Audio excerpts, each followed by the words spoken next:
What is up? Welcome to No Punt Intended. It is the Look Inside series. The summer, I guess the summer's not wrapping up, but the series is wrapping up. We are down to the best teams left in the NFL. Today, we look at the Buffalo Bills. Only 2 teams left after this.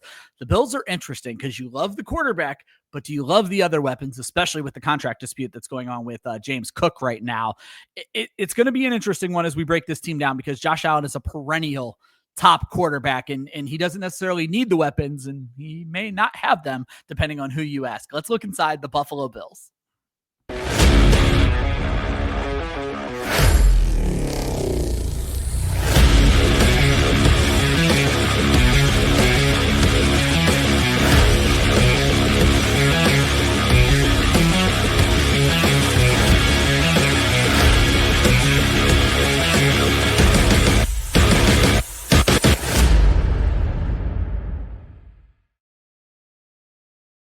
What is up? Welcome to No Punt Intended, presented by Club Fantasy. It is our Look Inside series, folks. We are down to the last 3 episodes. I hope you guys have enjoyed this series this summer as much as we have enjoyed making it. No Joe Zolo for this episode. However, Ryan Weisse in the host seat, and with me as always, Josh Hudson. Josh, you ready to talk some Buffalo Bills? Yeah, it's going to be interesting because when you look at what they did last year, you cannot carbon copy go heading into this year. No. It was an outlier season, if you will, especially, and we'll talk about this later, but to bring in Amari Cooper and get absolutely nothing out of him is just one of the weirdest situations that in recent memory, that's for damn sure. And I think it's a large part of why Amari Cooper does not have a job as of the recording of this episode, July 30th. So. Facts. Yeah. Josh, looking at the Bills, obviously they played well last year. They went 13-4. They're not going to change anything. Sean McDermott seems like his job is permanently safe, at least for the time being. And they bring Joe Brady back. Joe Brady took over last year, offensive coordinator, play caller. Josh, this is a team that, again, we talked about this when we recorded our Washington Commanders episode. You love the quarterback. You don't know how you feel about the weapons. Before we get into our takes on this team, I would remind you guys, as we get into the month of August, here at Club Fantasy, that is Women of Fantasy Football Month.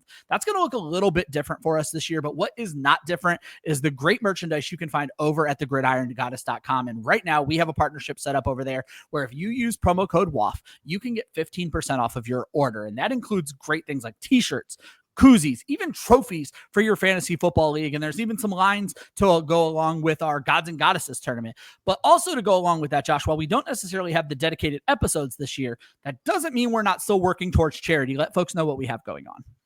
Yeah, so our Gods and Goddesses of Fantasy Football Tournament, it's all designed to raise money for our WAF Galvanize Scholarship Fund. If you're unfamiliar with Galvanize, it was founded by Laura Oakman. She's a sideline reporter, formerly of Fox Sports. She does do Super Bowl coverage with Westwood One Sports. Yeah. But it's all set up to provide women in sports media the tools that she didn't have when she was first breaking into the industry. And over the course of the football season, every single month, we're going to be doing some different jersey raffles to benefit different charities that put an onus on supporting women and women in sports as well. The first raffle is ongoing right now. We're giving away a signed Nico Collins Houston Texans jersey. You can go to womenoffantasyfootball.com and you can purchase your tickets from there. Tickets are $5. You can buy as many as you want, increase your chances. But all of the funds that we raise from that jersey raffle are going to go towards our WAF Galvanized Scholarship Fund. Yeah, and I think you mentioned before, Josh, in 3 years we've been working with Laura, we've raised like almost $12,000 in scholarship money. $12,000. Yep. I know we our very first call to action from Laura was there was someone who really needed to go to a galvanized camp, and we were able to pay for like the entire airline ticket for them to get them out there and make that possible for them. And that's one of the great things that we do here during August. And as well as Josh, I always want to give a shout out to Faith Enos, the co-founder of WAF with Josh. Like I said, it's going to look a little different this year, but that doesn't mean we're not still dedicated to promoting women in sports and women in fantasy football. That's what it's all about. Make sure you guys check out those raffles. Make sure you check out womenoffantasyfootball.com and thegridirongoddess.com. And if you're looking at any of that great merch there, use promo code WAF, WOFF. You'll get 15% off of your order. And also, if you like these videos, hit like, hit subscribe, do those things that are going to help Club Fantasy grow. Drop in the comments what your take on the Buffalo Bills are. If we are just completely off base with our I was going to say our hatred of the weapons, but I don't know that you and I hate the weapons as much as the ADP seems to hate the weapons. So let's get into that, Josh, because we are looking at underdog ADP as of today. We record these episodes about a week early. It's July 30th. Looking at the starting offense, Josh, there's no surprise at quarterback. He's been the QB1 in fantasy for 4 consecutive years now. Josh Allen, QB1 on the team, QB1 in fantasy football. We don't need to talk anymore about Josh Allen. James Cook, Josh, you made a wonderful connection in our last episode that this team point for point almost lines up with the Washington Commanders. And James Cook is the one high-priced commodity at RB15, but he's also in a holdout. So that could be a depressed ADP. It could be a fair ADP. We're going to talk about that maybe a little bit later, but more importantly, there is an article on our website right now by Chris Molina talking about James Cook. I know Chris, I believe, is a fan of James Cook, so I'll be interested to see how he feels with this holdout going on. Behind Cook is Ray Davis, who was an older rookie they drafted last year. He's going off boards as RB43. Ty Johnson is still there, always a thorn in the side of the receiving work, RB81. At wide receiver 1, it's Khalil Shakir. And Josh Allen's wide receiver 1 is going off the board as the wide receiver 45. Not far behind it is last year's rookie sensation, Keon Coleman, wide receiver 53. And I do mean sensation off the field, not necessarily on the field. Okay, I wanted to make sure my eye roll was justified. Okay. Yes. I do mean off the field. I do mean his media personality, which is chef's kiss. They bring over Josh Palmer, a club fantasy favorite from the Los Angeles Chargers. He is currently listed as the wide receiver 3, going off the board as the wide receiver 66. Curtis Samuel forever has a job in a Sean McDermott system. Wide receiver 120 off the board. Elijah Moore comes over from Cleveland, actually going off the boards ahead of Curtis Samuel, wide receiver 98. Dalton Kincaid, a divisive figure to say the least in fantasy football. Right now, he has not lived up to the hype, that's for certain, and he's not living up to the hype in ADP. Going off the board is the tight end 13, and Dawson Knox still has an ADP because nobody trusts Dalton Kincaid. Going off the board as the tight end 44. Josh, I'm going to say the same thing I said when we did our Washington episode. We love the quarterback. We seemingly hate the weapons. What are your take on the Buffalo Bills offense for fantasy football this season? It's Josh Allen in the field. I mean, that's really what it boils down to. I mean, very similar to Washington. I mean, you're drafting the quarterback high if you want to invest high in a quarterback in fantasy. And then everybody else, you're just kind of taking it at a value, truthfully, because, you know, these systems, they spread the football around. So there's no one real like dominant target share. You look at someone like James Cook, obviously he went from, 4 rushing touchdowns in 2 seasons to 16 last year. Yeah. So expect touchdown regression. Let's just be honest. You have to. Yeah, you have to, right? Khalil Shakir is very much not a traditional wide receiver 1, the way that we look at wide receiver 1s, but he's reliable. He's somebody that gets open when Josh Allen needs him to get open. He catches the football when he needs him to catch the football. He extends plays. He gets first downs. And then they utilize, for lack of a better term, better players in the red zone, right? Taller players, guys that can, dunk over others and can run through others. Like, that's just not Khalil Shakir's game. He's a green zone guy, right? Like between the 20s. They drafted Keon Coleman because, he's a bigger wide receiver. He can get down the field and can catch 50-50 balls. Problem is, can't do anything else. So then you bring in Josh Palmer, who can do a lot of those same things and is a much more refined route runner. Yep. Curtis Samuel was largely hurt last year. Very low ADOT guy. So what do? You bring in another low ADOT guy to compete with him, and Elijah Moore. Dalton Kincaid has been very underwhelming with the amount of targets that he's been getting the last 2 years. Yeah. So maybe it all shakes out. But at the end of the day, their common denominator is Josh Allen is so good that he's going to make others think that his not so great teammates are good. And I agree with you, except that the ADP doesn't even lay that out. People don't even seem to think these guys are good. And Josh, but again, all they're focusing on is these guys aren't that good. Yeah, that's fair. Yeah, and that's what it is. Like, we want to draft good players. We don't necessarily want to draft mediocre players in good situations. What I'm about to say, I don't know that it's going to be controversial, but it just occurred to me while we were talking. So they go out and they get Amari Cooper. They get Dalton Kincaid. They get Keon Coleman. They're doing their damnedest to put weapons around Josh Allen. And all of these guys are failing year in and year out. And I don't know if that's a knock on Allen or if it's a knock on just poor management that, like, clearly your quarterback doesn't need alphas. Like, obviously things were fun when Stephon Diggs was there and him and Josh Allen had that rapport. But the team success, they haven't won a Super Bowl. Let's be very clear. But for the most part, they made a Super Bowl. I was just going to say, the team's success, have they made a Super Bowl? No, that's what I'm saying. They haven't. Oh, I thought you said they did, and I just agreed with you. And I'm like, wait a second. No, they haven't. The team, I don't want to say they don't need an alpha, but do they? And is Josh Allen the reason they don't have an alpha? Like, I don't know, Josh. I don't know what my take is on all of this, but it is weird to me that, again, like I said, the most befuddling to me was that they went out and got Amari Cooper, and he gave absolutely nothing. Like, it was well, I mean, look at Joe Brady's system. Like, I mean, you go all the way back to LSU, right? Like the championship LSU team. He was the offensive coordinator there. Like, he had Joe Burrow, who was great. Obviously, Jamar Chase, Justin Jefferson, Terrace Marshall, like good to great wide receivers, right? But even for as great as Jefferson was, for as great as Jamar Chase was, neither of them had elite target shares while at LSU. Yeah. They just were so good with the football in their hands that they did the things that they did. And it's translated into the NFL. Sans Terrace Marshall, obviously. But his system is going to spread the football around. That's why they don't need an alpha. They have such a good quarterback that can push the football down the field, that can take advantage and, allow his wide receivers to get open because he can extend plays. Because we haven't seen somebody that's that hard to bring down since Ben Roethlisberger, plain and simple, at the quarterback position. So that's what he brings to the table. And James Cook takes advantage of that because Josh Allen is such a threat that teams can't stack the box to stop James Cook. And James Cook has always been an efficient runner with the football in his hands. So that's what led to the breakout season last year. Everything else falls into place. But when you look at the numbers from last year in comparison to the first year that Joe Brady was calling plays in Buffalo, this team didn't play like 20 quarters last year.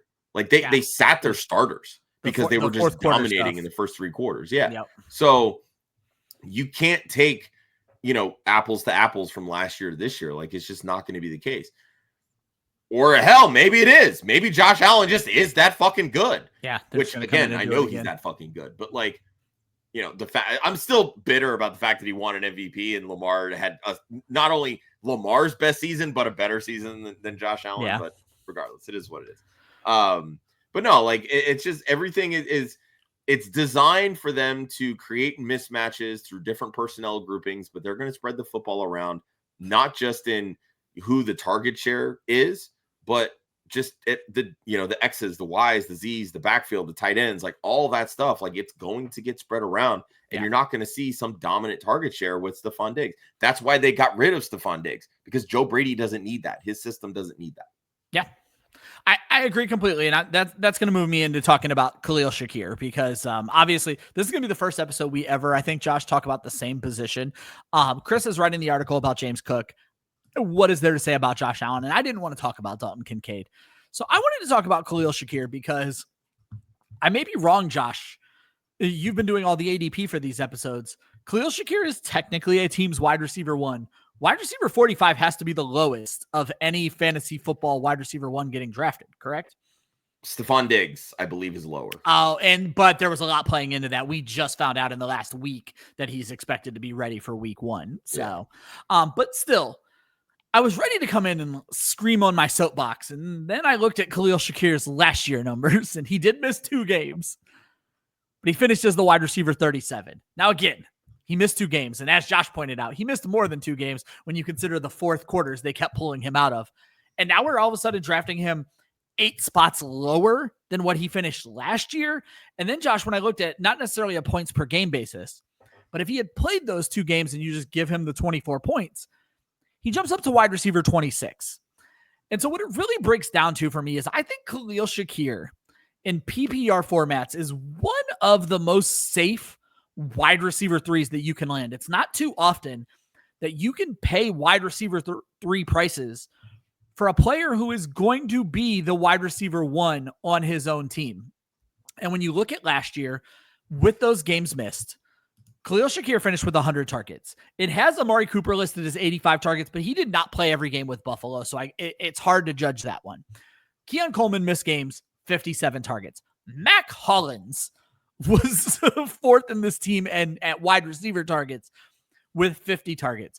The point I'm trying to make is, while you are absolutely right, nobody is getting peppered. This is a team that will struggle to target any one player over a 20% target share, which is not the ideal rate that you want to see for elite wide receivers.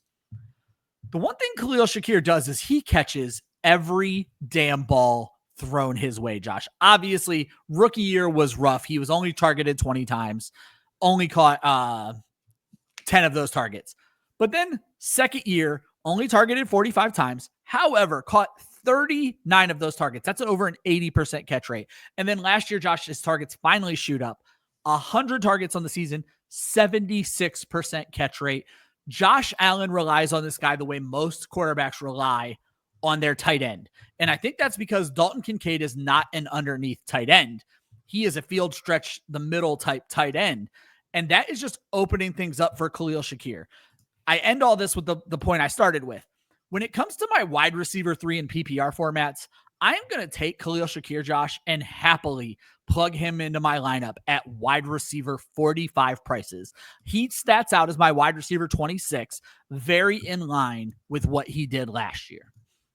Yeah, I have him at 115 targets this year. So he had a 19.2% target share last year. I have him at 20.1 this year. So it's not like a huge leap by any means.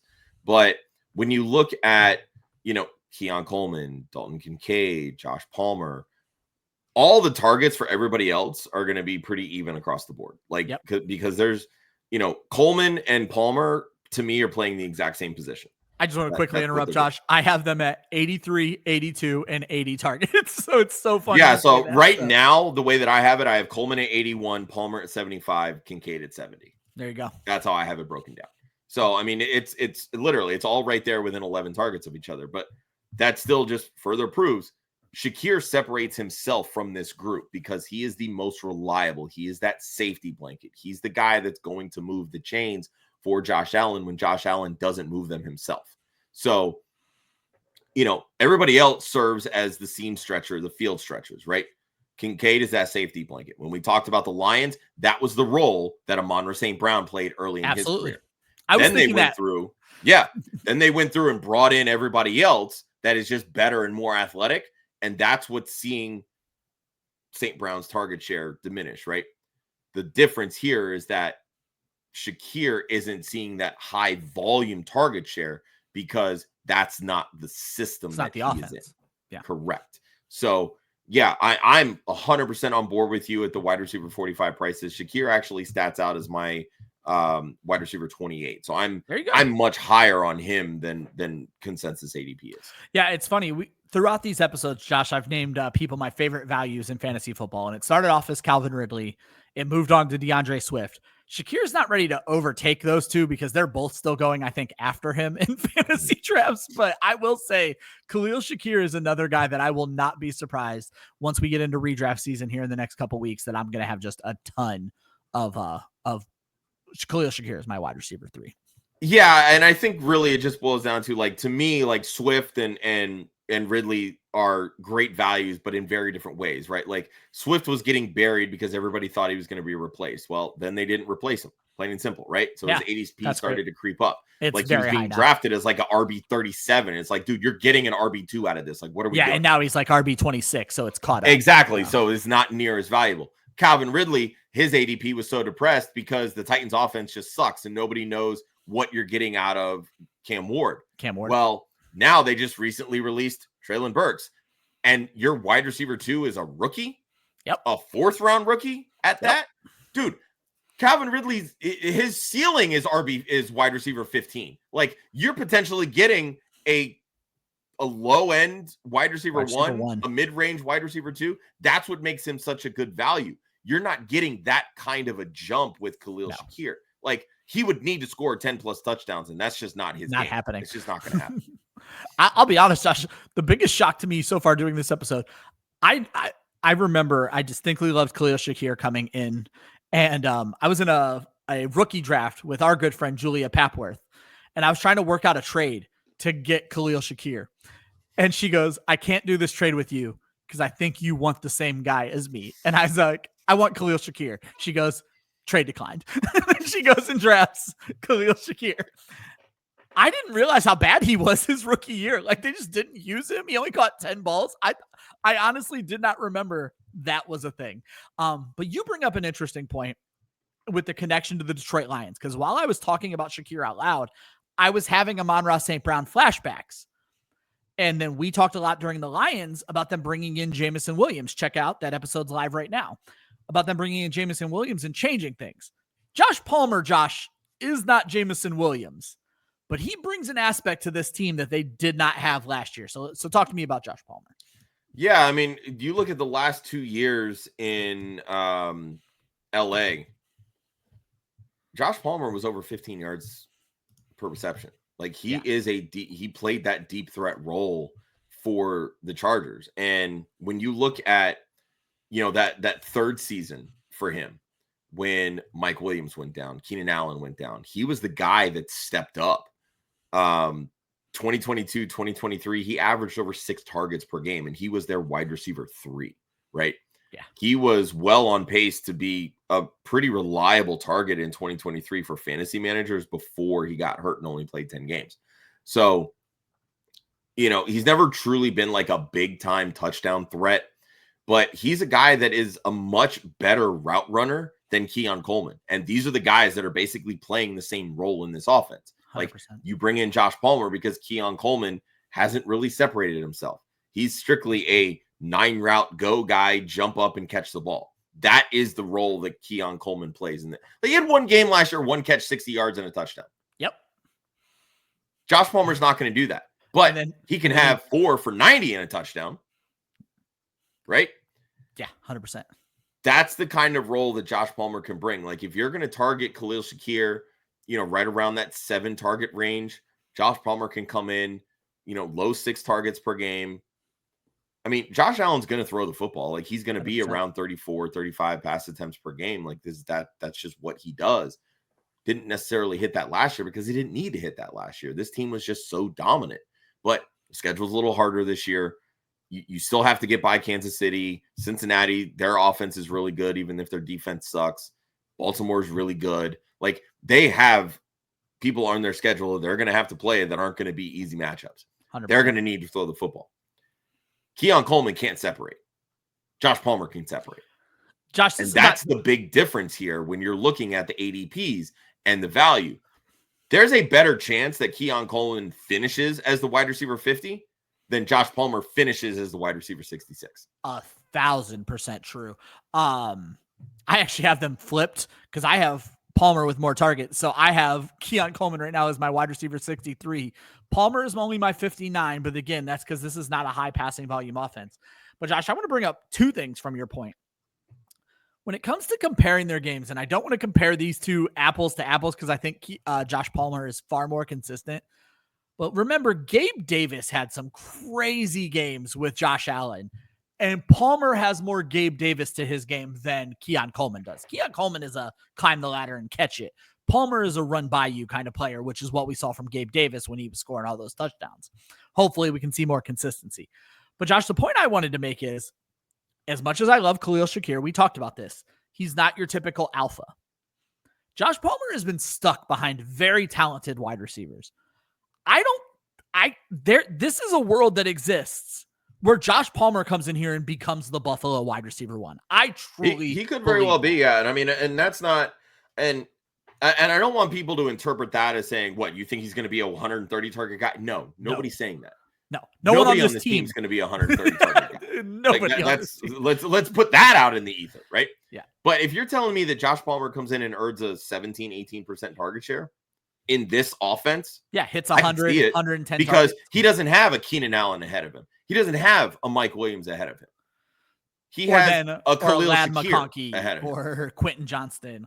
Exactly. Like, guys with high-end draft capital. Like Josh Palmer was a 3rd-round pick, Keon Coleman 2nd-round pick, etc. But everybody knew when they took Keon Coleman that he was going to be a project. Yep. That he needed a lot of refinement before he got to the potential that everybody saw with him. Josh Palmer got to learn from Mike Williams and Keenan Allen. Those are guys that you want to be able to learn football from. Plain and simple. And he's going from one good quarterback in Justin Herbert to a better quarterback in Josh 100%. Allen. Yeah. And so again, there is a world where Josh Palmer comes in and finishes as a top 36 wide receiver. 100%. Based on camp reports, to show you a little bit of how the sausage is made, we were in our projections chat for football guys. The hype around Josh Palmer, someone was like, we may need to start getting Josh Palmer closer to Keon Coleman, if not ahead of him. And I was like, I've had Josh Palmer ahead of Keon Coleman. Yeah, it's like, where you been, Holman? Jeez. Yeah, I was like, again, and I think a lot of that plays into Josh. We here at Club Fantasy have loved Josh Palmer from his days in Los Angeles and kind of thought he was buried on a depth chart. I'm very interested to see Josh Palmer with a little bit less path of resistance of him being a team's best wide receiver. And again, it's just going to boil down to, can he stay healthy? Yeah. And Josh, unfortunately, that seems like that's what he picked up from Mike Williams, and that's what we don't want him to pick up. So. But at least he won't have the Chargers training staff trying to kill him. So it should be a little better in Buffalo. Josh, you have the training camp battle as this team of Coleman versus Palmer. We just spent an entire 10-minute segment talking about that, but I love your underrated storyline. And that is, does Dalton Kincaid have the makeup to be a productive pro? Josh, I never know what to make with Dalton Kincaid. So when we started our projections this year, when we started our conversations, I was ready to literally bury this kid. Like, he's trash. I'm done with him. And then I went in and dug into his target share. 91 targets as a rookie. 75 targets in only 13 games played last year. He needs to start finding the end zone. So then, Josh, when we started this episode, I was ready to defend him. I looked at my own rankings. I have him at 82 targets. I have him scoring 4 touchdowns. He still only stats out as my tight end 17, Josh. I clearly hate Dalton Kincaid. Do you think there's a world where he does turn it around and I'm wrong? I mean, he stats out as my tight end 22, so I'm actually lower on him than you are. Club Fantasy, anti-Dalton Kincaid. Look, I had him as my tight end 2 last year, and he absolutely burned me. So I'm not going to sit here and pretend like there's not a little bit of bias baked into this, but it really just boils down to, first off, he was a first-round pick as a rookie. And everybody expected him to come in, command some target share, create mismatches, show off that, seam running, athleticism, yards per catch, all these types of things. We haven't seen it. Certainly. Plain and simple. We have not seen it. And he's been able to command the target share, but in reality, he's not doing anything with the targets. Nothing. He didn't even have a 60% catch rate last year. Like, he was absolutely abysmal with the football. So you say that, he had 75 targets, only played 13 games. That would have paced him out over 90 targets, which would have been his, what he did his rookie season. But what really would we have gotten from that? Yeah. Like, this is what we talk about at the tight end position. It's, if you're not going to see 100 some odd targets and not score touchdowns, I'd say you better score 10 touchdowns. You better score touchdowns. Yeah. Because right now he is in this like tight end, 16 to 25 range where it's like, maybe he sees 90 targets, but if he only has 2 touchdowns, you're worthless to me. Yeah. If you're going to see 70 targets, if you're not scoring 20 or, 10 touchdowns or 9 touchdowns, you're useless to me. Yeah. He is in this absolute dead zone. Yeah. Of tight ends where I just don't see a point in making that draft pick when I can get Tucker Kraft or when I can get Hunter Henry, or if I really want to shoot for upside, Chigoziem Okonkwo. Yeah.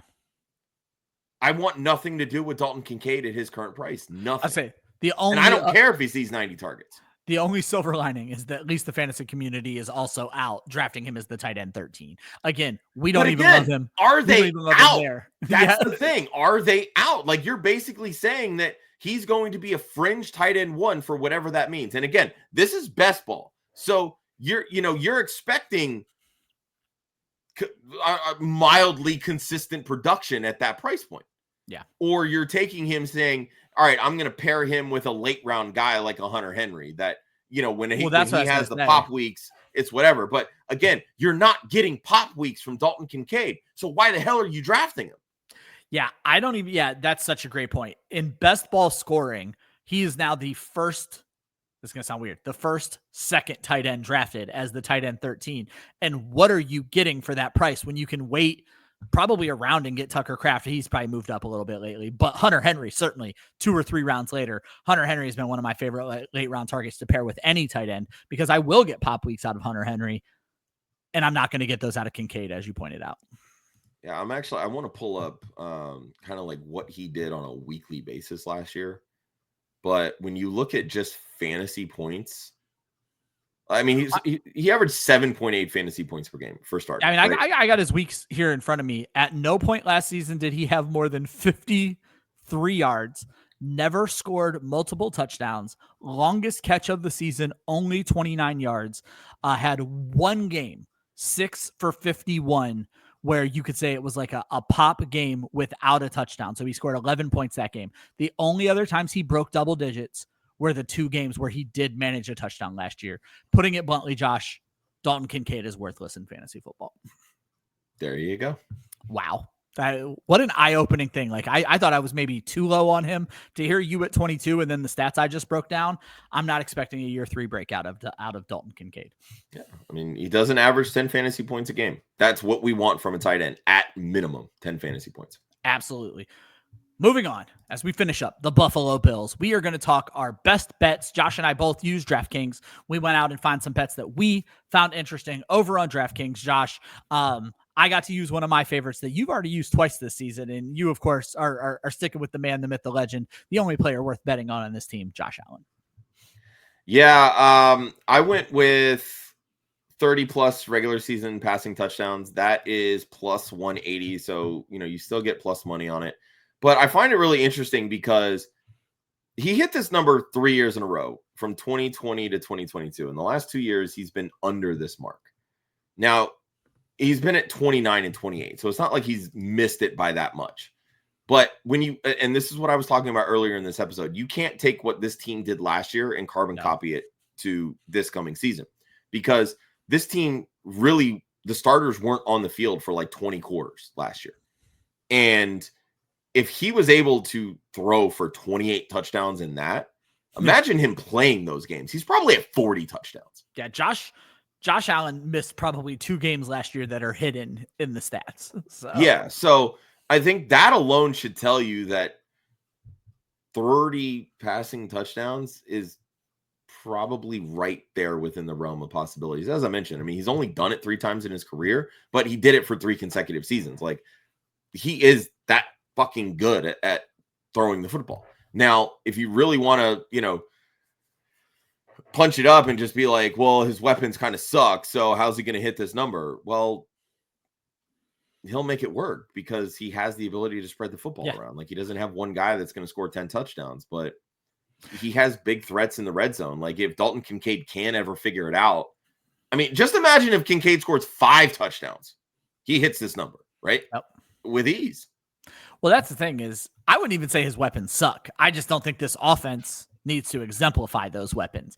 This is an offense where all 3 of his top wide receivers can score 5 or 6 touchdowns. You may get 2 or 3 out of the running back position. And then if, as you pointed out, Josh, if Dalton Kincaid can step up and get his shit together, that's going to be the type of thing. You do need one of these wide receivers to step up big, but there is touchdown upside out of players like Keon Coleman and Josh Palmer and their field stretching and ladder climbing abilities. So 100%.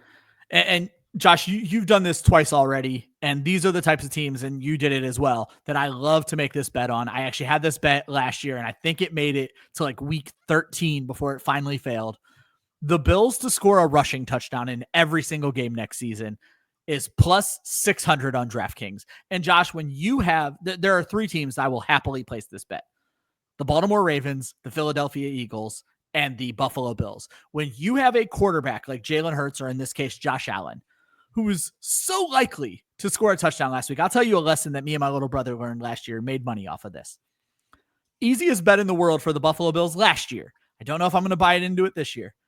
Place a first touchdown bet on Josh Allen or James Cook, because they scored every first touchdown, I think, for the Buffalo Bills last year, because they would get on the 1 or 2 yard line and it was either Josh Allen or James Cook. And first touchdown bets pay well enough that you can put money on both of them and win when it's all said and done. So that's a fun one for you guys. But again, when you're in a situation like this where Josh Allen, if I told you Josh Allen was going to score 17 rushing touchdowns, 1 rushing touchdown a game, you would think I was crazy, but not that crazy. He scored 15 last year, if I'm not mistaken. Yeah, exactly.